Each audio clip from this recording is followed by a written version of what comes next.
कहानी कृष्ण जन्माष्टमी क्यों मनाई जाती है? कन्हैया का जन्म।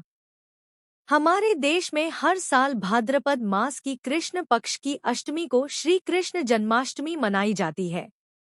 लेकिन क्या आपने सोचा है, ये त्योहार क्यों? इसका आधार क्या है? आज मैं आपको वह कहानी सुनाऊं जिसके बिना जन्माष्टमी का महत्व समझना अधूरा है। बहुत समय पहले मथुरा नगरी में कंस नाम का राजा राज करता था। कंस बहुत बलशाली था, लेकिन क्रूर और घमंडी भी। एक दिन उसकी बहन देवकी का विवाह हुआ वसुदेव जी से। विवाह के बाद कंस स्वयं रथ चलाकर उन्हें उनके घर छोड़ने जा रहा था। रास्ते में अचानक आकाश से एक आवाज गूंजी, कंस, तेरी बहन का 8वां पुत्र तेरा अंत करेगा। कंस यह सुनकर क्रोध में पागल हो गया।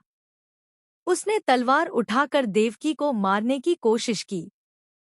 वसुदेव जी ने हाथ जोड़कर कहा, राजन, आप मेरी पत्नी को मत मारिए।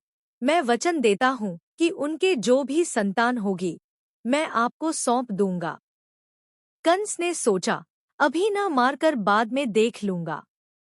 लेकिन सावधानी के लिए उसने दोनों को कारागार में कैद कर दिया। देवकी के गर्भ से एक एक करके 7 बच्चे हुए, लेकिन कंस ने निर्दयता से उन्हें मार डाला। मथुरा में आतंक का माहौल था। लोग कंस के नाम से कांपते थे। समय बीता और देवकी गर्भवती हुई। यह 8वां बच्चा वही था जिसकी भविष्यवाणी हुई थी। रात थी, अंधेरा था और आसमान में बादल गरज रहे थे। अर्धरात्रि के समय अचानक कारागार में दिव्य प्रकाश फैला। देवकी के सामने 4 भुजाओं वाले शंख, चक्र, गदा और पद्म धारण किए श्रीहरि विष्णु प्रकट हुए। उन्होंने कहा, मैं कृष्ण रूप में अवतरित हो रहा हूँ। तुम्हें और वसुदेव को बहुत कष्ट सहना पड़ा, लेकिन अब धर्म की स्थापना होगी।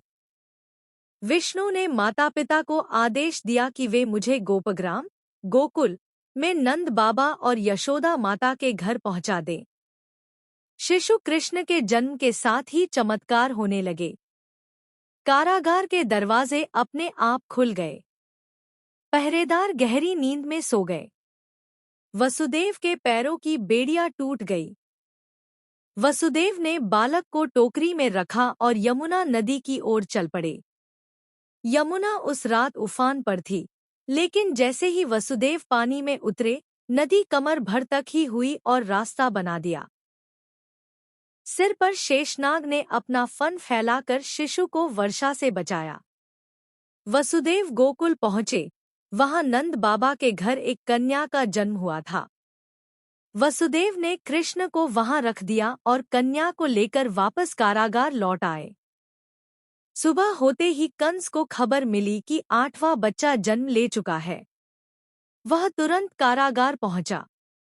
जैसे ही उसने कन्या को मारने के लिए उठाया, कन्या उसके हाथ से छूटकर आकाश में चली गई और दुर्गा का रूप धारण कर बोली, अरे मूर्ख कंस, तेरा काल तो जन्म ले चुका है और अब तेरा अंत निश्चित है। गोकुल में कृष्ण ने बड़े होकर अनेक चमत्कार किए। पूतना राक्षसी का वध, कालिय नाग का मर्दन, गोवर्धन पर्वत को उठाकर गांव को बचाना। अंत में उन्होंने मथुरा जाकर कंस का वध किया और मथुरा को उसके आतंक से मुक्त कराया।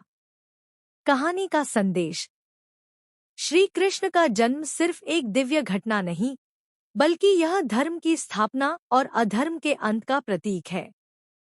हम जन्माष्टमी इसलिए मनाते हैं ताकि याद रहे, जब जब धरती पर पाप और अन्याय बढ़ेगा, भगवान किसी न किसी रूप में आकर न्याय की स्थापना करेंगे। और यह भी कि सत्य की जीत निश्चित है, चाहे समय कितना भी कठिन क्यों न हो। इसलिए हर साल आधी रात को कृष्ण जन्मोत्सव मनाया जाता है।